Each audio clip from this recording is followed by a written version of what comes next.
Okay, well, we'll let people filter in, but I would just like to thank everyone who for joining us today. This is our second of 3 Healthy Soils for Healthy Waters webinars with a focus on agricultural management practices and data usage for soil health. We do have another one upcoming. I'll just pull up the details here on Tuesday, September 29th with Jenny Atkins. You can also view the recording from today and also the recording from last week with Maria Berngen at the Illinois State University on our website at greenleafcommunities.org/soil health webinars. Here's also my contact information. If anyone needs it, I'll share this at the end as well. I am Katie DeMiro with Greenleaf Communities. We are a sustainability nonprofit working on healthy soils, sustainable waters, and climate change. This Healthy Soils for Healthy Waters is a series. We've had a symposium and workshop series looking at integrated multidisciplinary approaches to agricultural management practices that provide benefits to soil health, water quality and quantity, carbon sequestration, and also farm profits.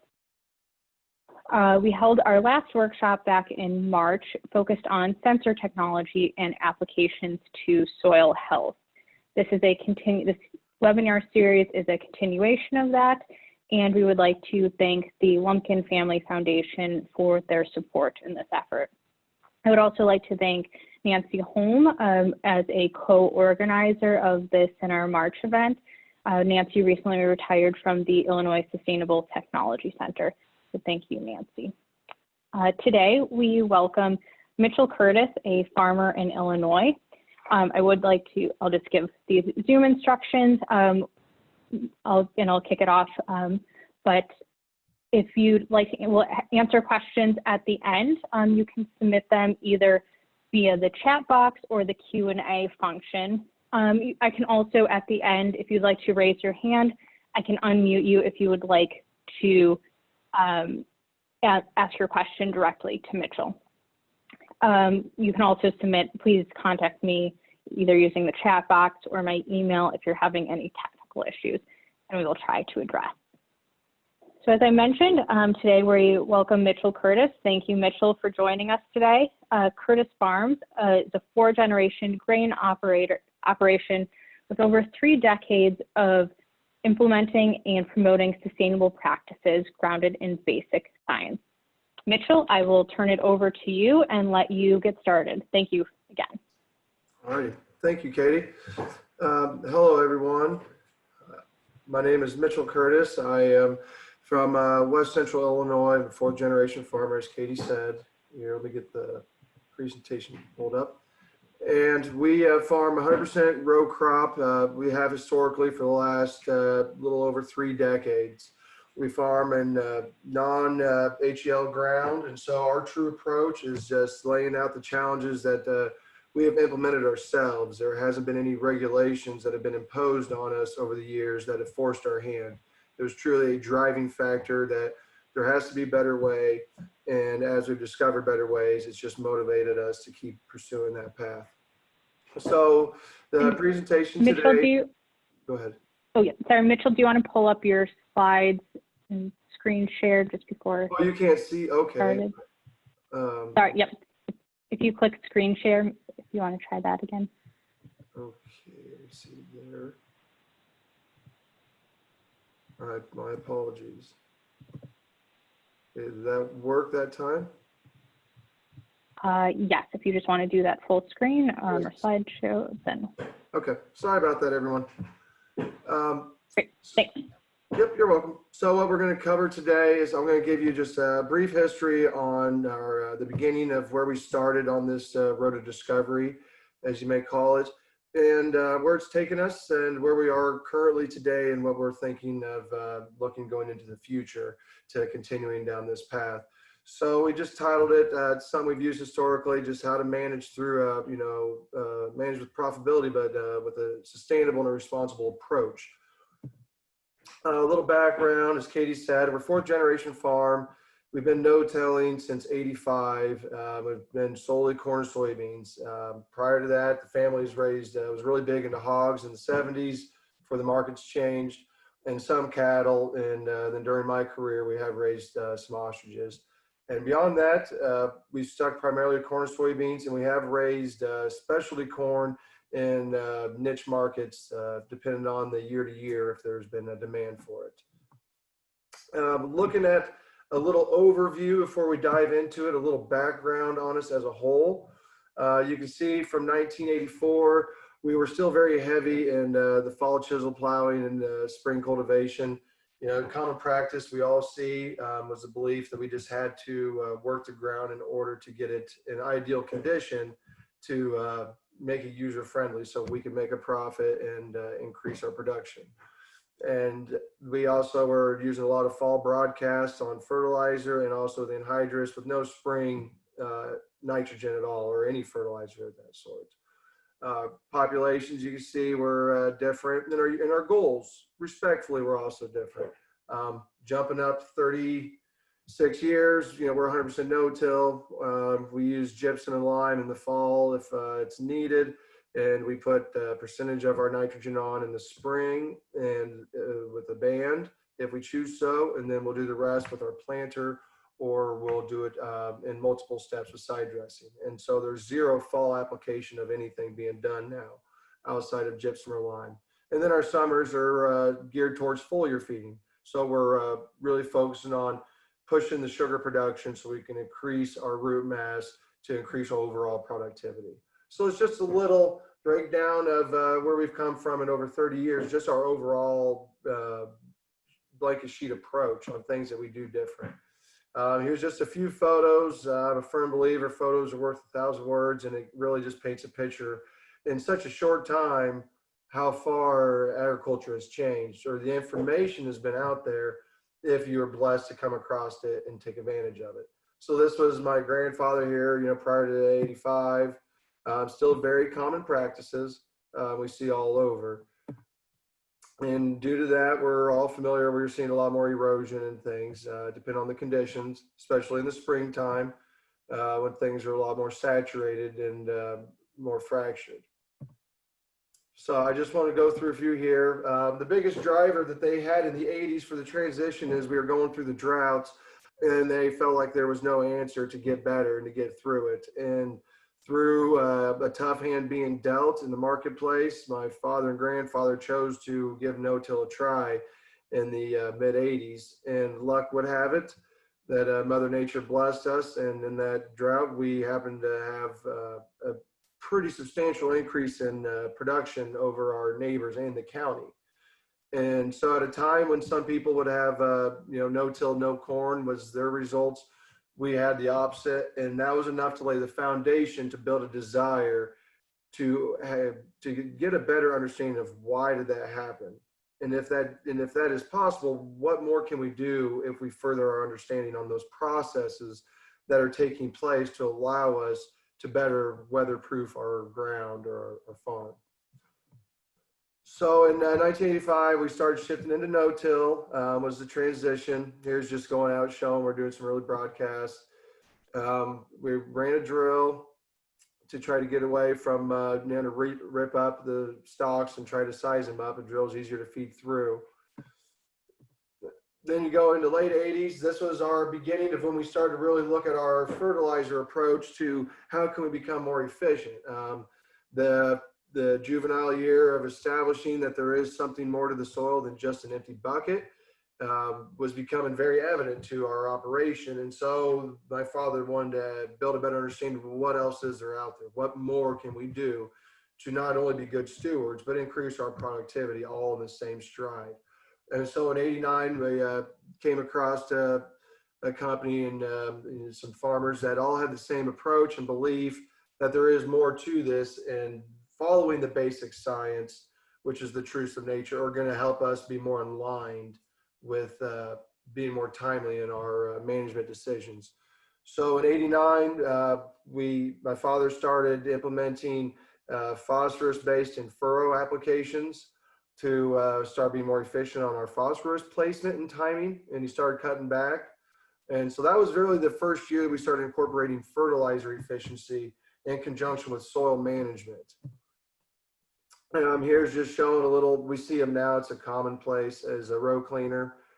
Just showing, you know, some of the tools that even, you know, 30 some years ago, people were implementing them to be able to take the steps to not be so dependent on the fertilizer or the tillage application in order to make your planter pass successful.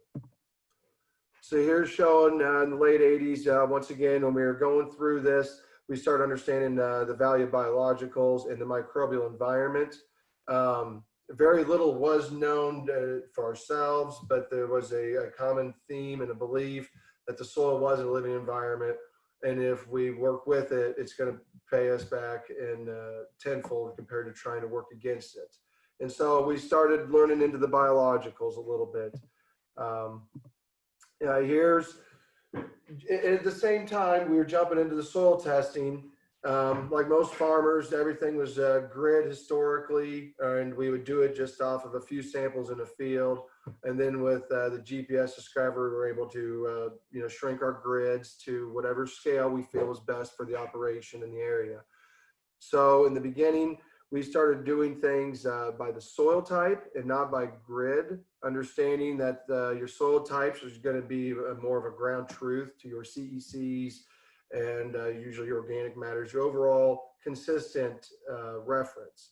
So we use that for our platform. And so here I wanted to show you in the top left corner, you can see this is back in '89. I'm 34 years old. So when I was 3 years old or working towards it, we were starting the soil testing by soil type. And what they were showing here is we were focusing on the base saturations. And this has all been now to the same lab. It's A&L now, or was back then.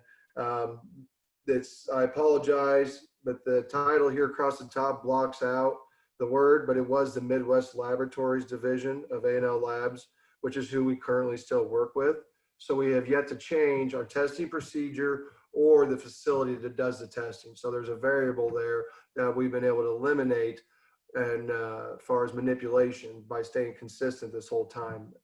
But what we wanted to show here is all the way back then, some of the levels, and we focus on base saturations. What is the condition of your soil's health? What is the overall optimum balance of your nutrient status? And what are the management practices that you are implementing to encourage that or to negate that? And we don't get so hung up on the numbers in the center. We do follow them, but I was brought up that if we focus on the numbers, we're going to be driven to try to find numbers to go and make a fertilizer application.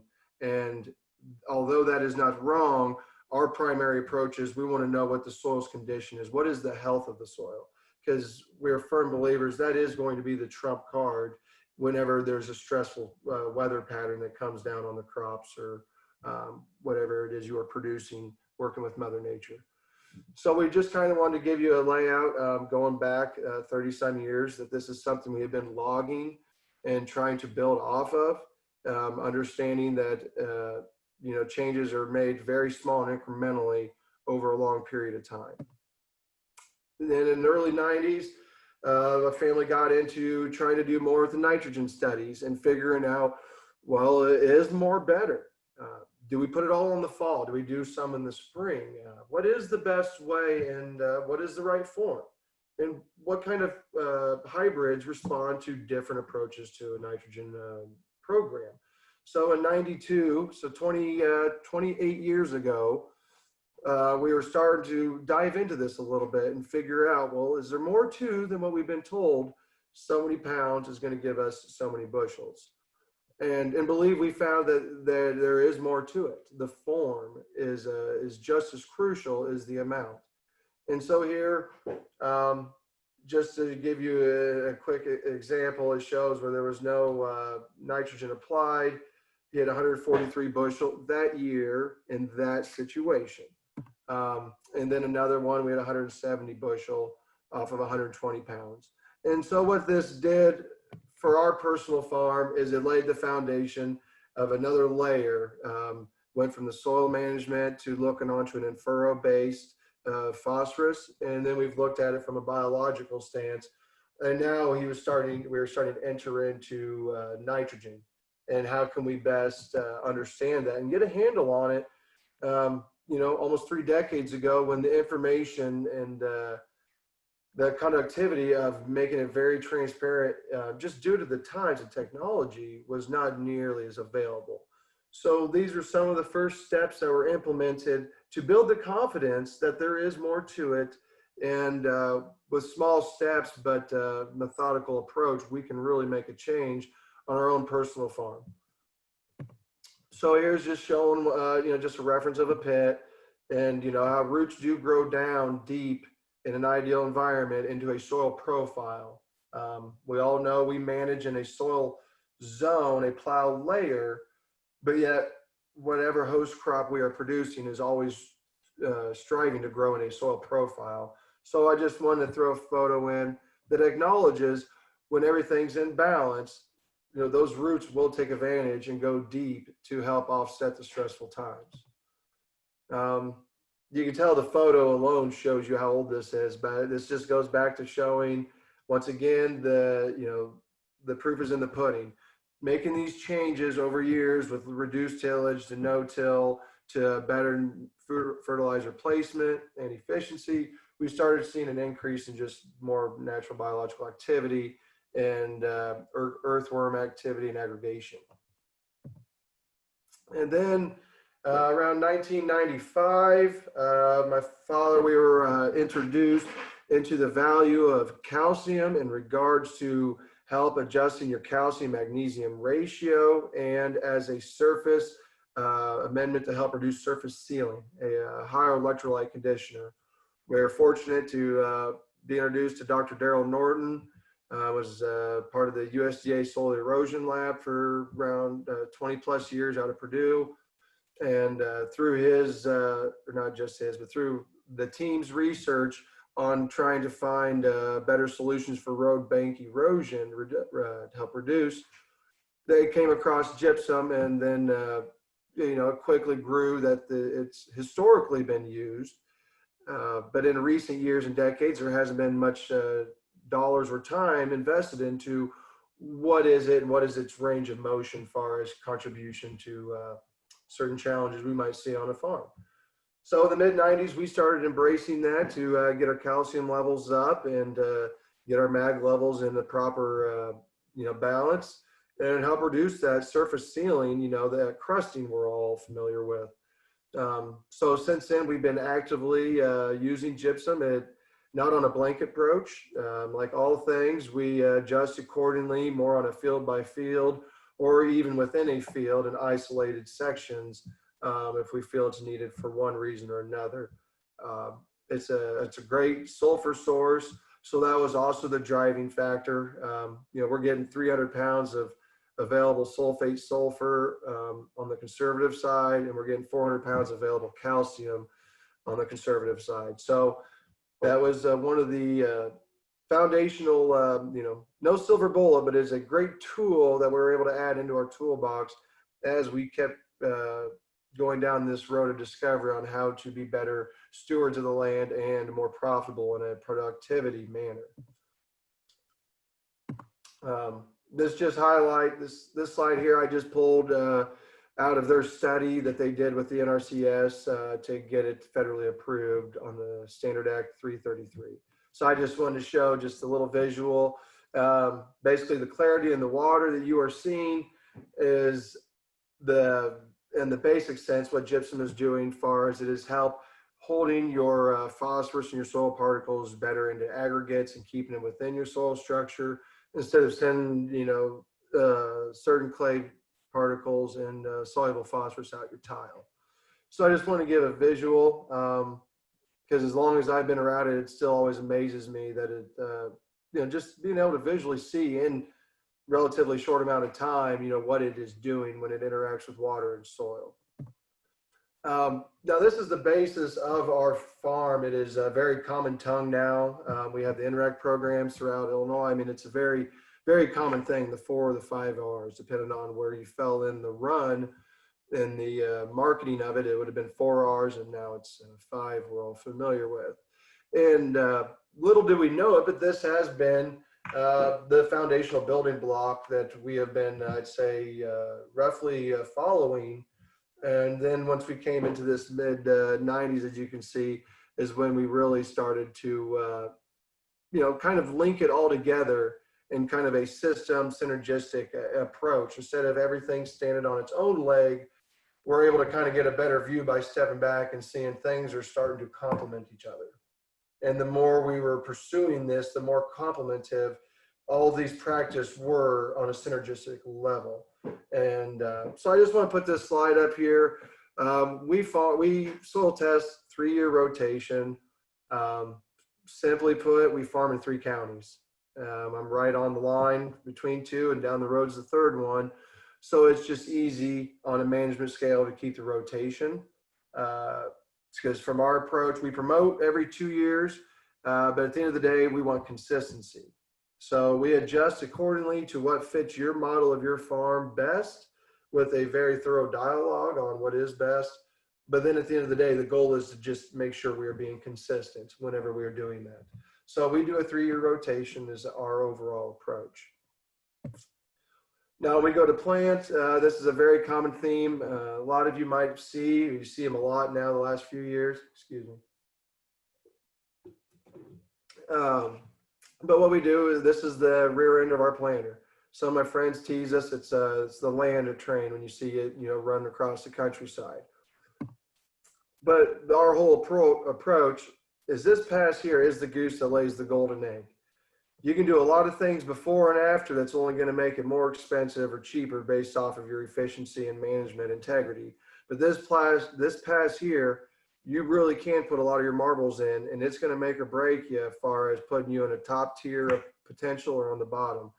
And so we take it very serious, like most farmers do, on our preparation and what we are willing to do, and do it right based off the basic science when we are going out to plant that seed.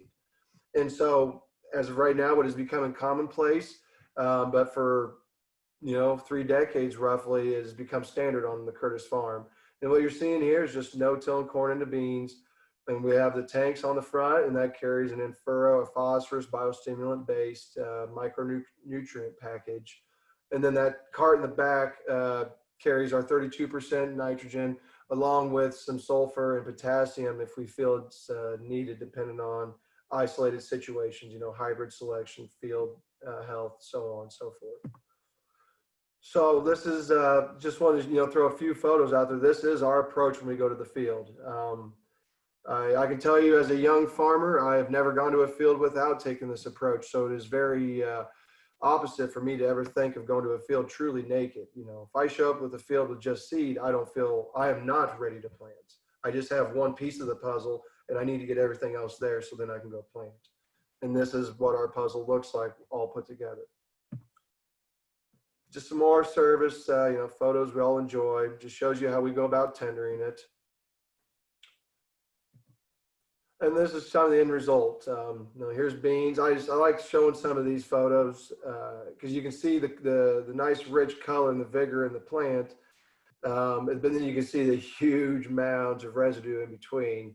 So 2 things that are not very commonplace side by side. So whenever you can document it, it is good motivation to put on your wall that you are on the right path. And here's the same thing. This is we also have a consulting where we work with farmers in a multi-state area. And this is just showing some farmers. I believe this one was down in more of a southern Illinois, Kentucky, Arkansas area. I apologize, I don't know the exact location. And what it's showing is just simply more efficiency in soil management and nutrient placement. The 2 plants on the right were standard program, and then the 2 plants on the left were under what we would promote on a personal level. And the main take home here for all of us, and I'm sure it's pretty self-evident, is the increased biomass in that root system. And going back to sequestering carbon, going back to building more water holding capacity within your soil, or increased nutrient efficiency. All of the above is easily represented here when you can see an increase in biomass with increased nodulation at the same time. We are achieving all those goals while putting more money in the farmer's pocket, which allows us to keep pursuing this path. Here's just same thing on corn. My part of the country, it's corn and soybeans. So I apologize if I'm leaving out a crop. Just same representations here, just showing you. We've all seen these kind of examples. But for me, it's not trying to show one product versus another, but truly one approach to production and stewardship versus another. And so it clearly tells me two different stories. Here, this is something kind of fun we started doing when you think on efficiency and spoon feeding. Everything we do when it comes to producing a crop is all about sugar production and managing the stress. And the better we are at managing the stress, the better the plant can be at devoting its sugar production to its architecture or reaching genetic potential, whatever the plant is doing at that stage. So we started moving into the foliar feeding and with support of Dr. Patrick Brown at UC Davis and several other researchers along the way. And what we have here is our side dress bar, very typical. Most people are very familiar with them. But if you look on the back, we did our homemade little tank. We welded on there. And then on the front, you can't really see it, I apologize, but there's little brackets. And what the brackets have on them is nozzles. And so what we started to do while we were side dressing is we were doing a foliar right over the plant when it was, no more than half a foot tall to a foot tall tops. So now we're eliminating the past, we're eliminating a reduction in a carbon footprint, increasing our efficiency, and we're able to spoon feed the plant that much more in a better, timely manner. And these are just some videos showing you, your photos showing you what is the goal. We want nice wide leaves, obviously, to increase the solar fixing, energy and these solar panels. And then the photo to the left is we want to see green plants all the way to the ground, all the way to harvest if possible. And the closest we can come to that, the better we know that we've done the best we can in working with what Mother Nature gave us to keep that plant in a healthy, happy state so it can keep its factory open and keep building more sugar deposited into its crop of whatever that may be. This goes back to that side dress. I should have had them back to back, but under the content of foliar, you see the misty look. That is not a dust by no means. That is the mist of our foliar. And so this is just giving you a rear end view of when we're going across. We're kind of giving a light fog over the crop with a light micronutrient biostimulant package while we're addressing some nitrogen application or potassium, sulfur, what have you, depending on the field. And this is some other foliar production he's getting ready to pull out of the field here. But it depends on the crop, how tall it is, what the stage is on silking, pollination, and what your equipment is, how we're going to get it done. There's many ways to skin the cat. Here's another one.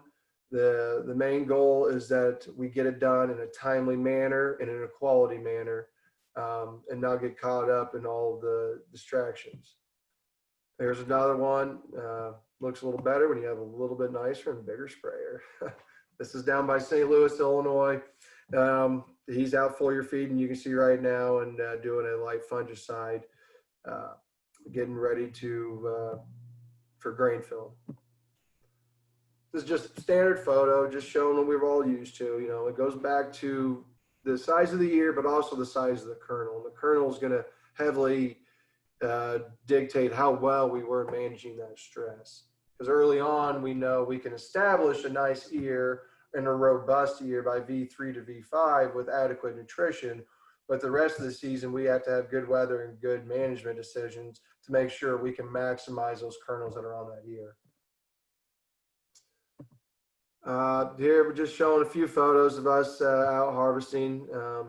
Nothing real overly special here. Just we're standard like the rest of everybody. Just showing you here as far as the productivity, because that's the one question in our part of the country people get, and it is going away. I mean, the days of snake oil are quickly falling to the wayside, and it's being replaced with, well, everybody has something new that they can put in a liquid form. And so the challenges are not near as heavily there, but I still wanted to present it because in our part of the country, it is a lot easier to get caught up in, well, are you producing as much, or are you hurting your soil? And so I wanted to be able to show you both sides, to be fully transparent, because I was just brought up to be an open book if you expect others to be the same, so we can learn from each other. So this is a little historical, our overall production off of the one field we're using for an example here. In the future presentations and get-togethers, I will have it all the way updated to 2020 season. I apologize for the inconvenience today. Let me scroll through this real quick here. So, and then here goes on our soil test history, the same thing. Let me throw these out here. Going back to 1989, and keep in mind these test samples here from 2006 to 2015 are all tested from the same lab, like I mentioned earlier. So we're not just comparing numbers, we're comparing numbers that are created from the same practice in the same business company. And what we're seeing here is our approach to agriculture, which is focusing on the basic science, the basic truths of nature that we understand. If we work with and we do get a better understanding of them, we will naturally be able to make better management decisions in a more timely way, which is going to, generate many benefits on several spectrums. So this is just showing us those decisions are paying off. In '89, we had a 14.9 CEC based off that test that day. The latest test, well, not the latest, but the latest one updated on here in 15 was showing that we're just under a 20. So we've increased the size of our bucket from which our plants are, quote unquote, foraging out of. So when we talk about trying to weatherproof our soils and create an environment where you truly are not stuck with what you have, I've been blessed enough to be a part of an operation that has seen that we truly are not blessed with what we have or stuck with what we have. We can actually change it. It just takes time, and it takes discipline and devotion to it, when the majority at the time is most definitely not embracing it, let alone encouraging it. And so the question is, from here going forward, well, this is all good. How do you know you stay relative to what the standard is of productivity and health? So what we do with our own farm and what we do with other farmers is we want to encourage, you want to measure, inspect what you expect. And how do you measure that? And so our approach is we go back and we soil test your farms, or what we do on our own personal farm here is everything's done by soil type, and then we'll take your harvest data. And anything you can measure, your spraying, your foliars, your tile lines, if it can be measured, we will input it into the system. So now you can measure your production off of that, and we can truly see, am I getting paid for what I am doing, or am I going backwards? Am I, where do I line up with what I've learned and what I believe? Where does this all play out? So here's just a few examples. This slide here I know is a little messy, but I just broke it into quadrants. But what it's showing you is you have organic matter, base saturation of magnesium, base saturation of potassium, and same with calcium. Whatever nutrient and whatever practice you put out there, we can measure off of that and put your harvest data on there. And for the 2020 time, probably doesn't sound maybe very alarming and like a wow factor, but going back 20 plus years to up to date, it's been very, very incremental for guys to see the proof in the pudding. Because too many times we talk about what we do, and then we ask how do we measure, we fall short on having any tool or idea to measure the progression. So here at the end, what brings us to the current date, about 5 years ago, we started doing a study with Ohio State with the company that we represent. And the question was embracing the basic science practices and a more holistic approach and a systemic approach. Can we measure the health of a soil? Is it actually getting better? Besides the productivity and profitability, do we know the health of the soil is increasing? And so here's just showing you, we worked with Ohio State. Here's some of their lab tests that they went out and they carried out the work and did it themselves. And what they did is they went to 3 different operations in 3 different states adjacent to farms that have embraced this approach to farming for the last several decades. And so we were chosen as one of them, and we had 3 farmers, 3 very good people we farmed next to, 100% conventional, and we farm right to the fence line. And so they took 3 sites and they did a planting and a harvest analysis, soil test analysis. They collected fertilizer records, anything they could measure. They tried to collect it and input it into this so they could get a fair analysis on where we fall amongst the ranks of efficiency and sustainability. And so a few slides here at the end. Like I said, anytime I'd love on another date to go more in depth with this, but they're able to show across the board. We had a higher organic matter, the pH, is here or there, but you're seeing an increase in what is driving soil health, what is driving your carbon sequestering or your holding. Same thing on a macronutrient level. I don't have the reference. I guess it is down here as far as a significant difference. But you can see overall across the board on your macro and micro level, they were at that time able to measure over that multi-year period an increase across the board on most nutrients under this practice. But same here on the phosphorus use efficiency. They're showing you basically in simple terms where we fall in line off of efficient based off of what productivity we had and off of what the soil tests have. And so what they're able to say is we were 260% off or above the efficiency of what they expect. And so in simple terms, they are seeing that we are mineralizing and utilizing our soil's natural mineral and nutrient credit, then we are trying to just throw more out there and pulling off of that. I mean, that's the driving off, the whole driver for this. And same with potassium in the bottom. And then here at the end, I personally can't go in too depth. This would be more for the researchers, just being honest as far as language and overall in-depth education. But the study they did across the board here, once again, they showed that there was roughly a 32% higher increase in biological activity in the soils that have taken a longer approach on the longer system approach to their farming practice. Here's just showing you real quickly all those soil tests. Depending on when you soil test, you can see a lot of red or bad. And here on our farm, most people would cringe seeing these numbers. And I would rightfully agree if we only looked at a number and we did not consider soil health, we did not consider soil productivity or any of the factors that truly drive it, if we just read numbers. So, but if we're going to just read numbers, here's a direct matchup of this is our personal farm. And it shows in this situation with those kind of P levels, phosphorus is clearly not our limiting factor for productivity and soil health because we're clearly still producing beyond what the standard would say is possible.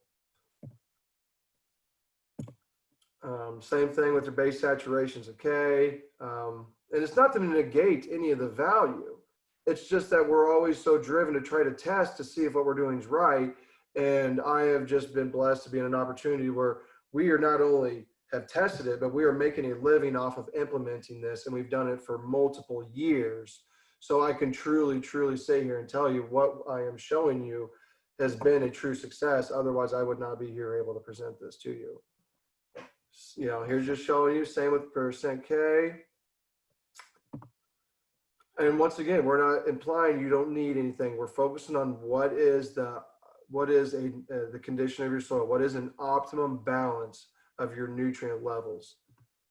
And this is just showing you the yield, response in our harvest. It shows you the yield maps. So if you were to layer this all over or over everything else, it would be hard to match up where you see red and deficiencies on nutrient levels, but you see really good yields and then still be driven that the issue is we don't have enough, say, phosphorus in that situation. And so this is overall, in short, our true approach to how we go about farming, how we sit down with farmers and how we work with them through their current position and where they want to be, and how we can help them better, be better stewards of the land and be more efficient. Because as a young farmer, and we all get this hopefully a lot, but the running theme for me as a young farmer is these two little girls right here. And if we all have, children, siblings, parents, cousins, you name it, we have something that truly drives us that's much bigger than just our business. And for me, I don't know which one or if both of them, but one of them is going to be the next generation for this farm. And so it's my duty to treat the land like as if I rented it from them and do my best to put it in a position that is better than when I received it. And so for our farm, when we make decisions, we want to make sure we're adhering to the truths of nature that we can prove or that has been proven, and not risk our productivity or our soil health off something that just sounds, it might, something of value. And with that, I thank you for your time. And if there's any questions, I'd be more than happy to answer any. Thanks, Mitchell. That was great. I would like to add for any attendees, thanks for bringing up the gypsum study. Greenleaf worked on that with Dr. Norden. Daryl is on our board, as is Dr. Warren Dick at the Ohio State University, and he also did gypsum research, and we worked on the NRCS 333 standard with them. So happy to share any information if any attendees have questions or would like further detail on those reports and results. But yeah, thank you again, Mitchell. We'll answer some questions here. Please use the chat box or the Q&A. I'll be monitoring that. But I just wanted to kind of kick it off with kind of what's next in implementing practices either on your farm, Mitchell, or kind of where do you think this is going in Illinois or the Midwest or even broader than that? For us personally and on the consulting side, I didn't have the slides on here today, but we work with a lot of farmers that are using a lot of cover crops, whether they're terminating it ahead of time or they're planting into it. And I had a few photos where you hear those horror stories where they literally are planting into 5-6 foot tall cover crops and disappearing. And what I see, maybe not on a large scale, but when you can see that on a small scale and see people be profitable and productive out of that, I think it's going to definitely change the frame of focus on what truly is driving our nutrient and our nutrient efficiency and our overall productivity. Farm Journal had an article out here a few weeks ago on phosphorus. And so I think going into the future, it's going to be more incorporating cover crops in the sense that, the goal is to keep roots growing, as much as possible in the soil and have green tissue. And then the technology side of, through all these advancements, how can we measure that in a shorter time frame so we don't have to go 3 decades or so before we can start really seeing a broadened gap of measure. Great. Yeah, that's good. I guess kind of following on to that question, what are some of the challenges that you see either from other farmers in implementing these practices or on your own farm? For both, the biggest challenges I see, I'm very guilty of it myself. It's human nature. We don't like to think that we got where we are overnight. We like to think we did. And the reality is those decisions are life choices that taken many years or months to get there. So when it comes to making change, I can see, one of the challenges is always when you try something, you want to see the results right away. And when you don't, it's easy to just throw in the towel and go back to what you're doing. And so that's why we try to overemphasize on the basic science aspect, is because if you understand the foundational reason why you're even doing what you're doing, then when you don't see the results you like, you're not going to throw in the towel. You're just going to reevaluate and then go back after it, because on the principle level, you're on the right track. So I think that is probably one of the biggest challenges is, we're working in a living system and there's so much information coming at us in such a short amount of time. It's, how to be very methodical and successful in making decisions. Great. So next question, how much variability in leaf width have you seen across corn varieties? Within a line, have you watched for differences in leaf width with different fertilizer applications? I can't say on a large scale with many different fertilizer applications, because with our personal business and consulting, we don't try like a range of products. But as far as an overall approach, I can see when it comes to corn hybrids, we always will differentiate. If you have a more upright architecture of a plant, you're not going to have maybe much of that broadening at first. Whereas you get more of that lazy leaf, you're going to really get out there and start filling in the rows. I mean, we'll bring in some of those attributes, but what we see overall is early nutrition. And I'm not even going to go down, one product or another. Just early nutrition is 9 times out of 10 always going to correlate to a wider leaf span. And, we're always trying to promote, you never want to see that yellow corn, for instance. And most people would agree. When it is yellow, that's yield you'll never be able to get back. You're only trying to stop it. So when it comes to the fertilizer applications, we have noticed very much so that on a conventional approach, it's hard to measure a difference because you're relying solely on the plant and the soil to be able to make that available on a timely, uniform basis.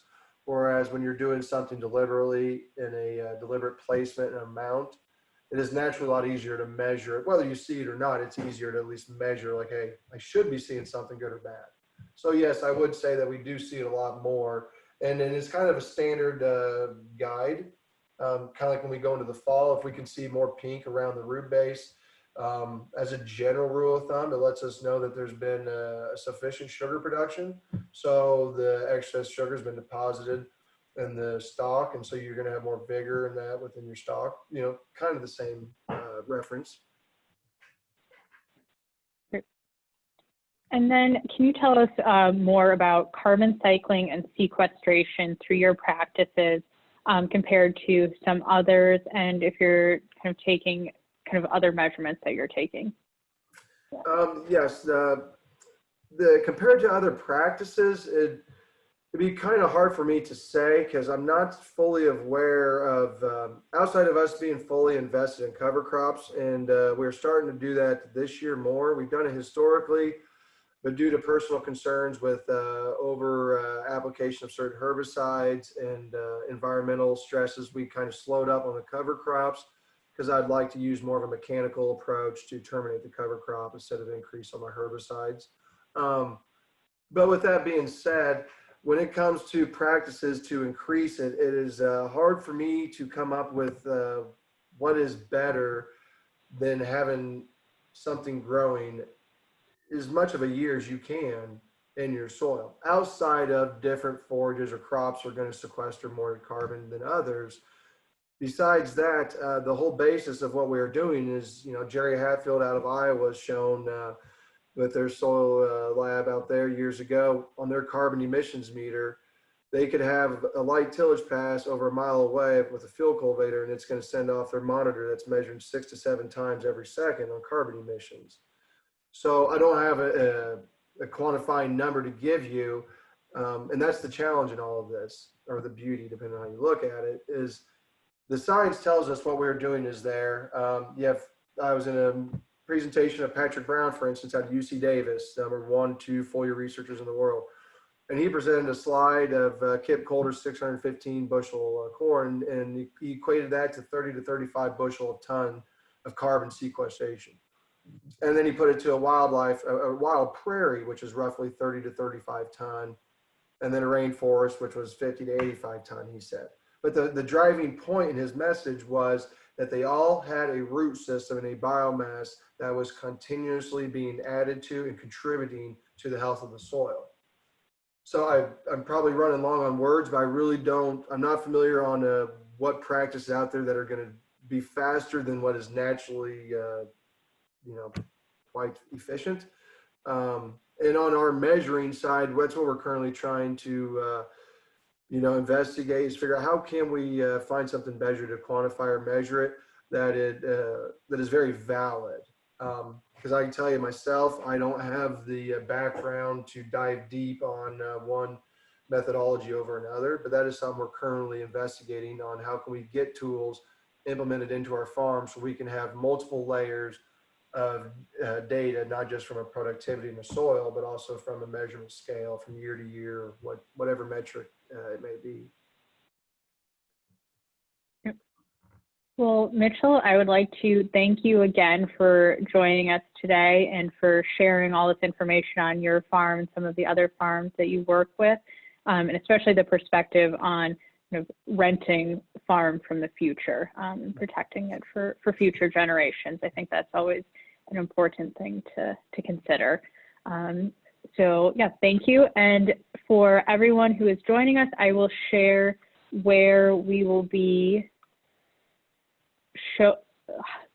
hosting Mitchell's presentation. You can go to, as I mentioned before, greenleafcommunities.org/soil health webinars. We hope you can also join us in 2 weeks on September 29th at noon. Jenny Atkins at the Illinois State Water Survey will be presenting on soil moisture data, how to use it, and benefits to producers. Thank you everyone for joining us. Please feel free to contact me if you have any questions. I'll follow up with all the attendees with this recording, and I'm also happy to pass along any questions to Mitchell. So thank you, Mitchell, and thank you everyone for joining us today. Thank you.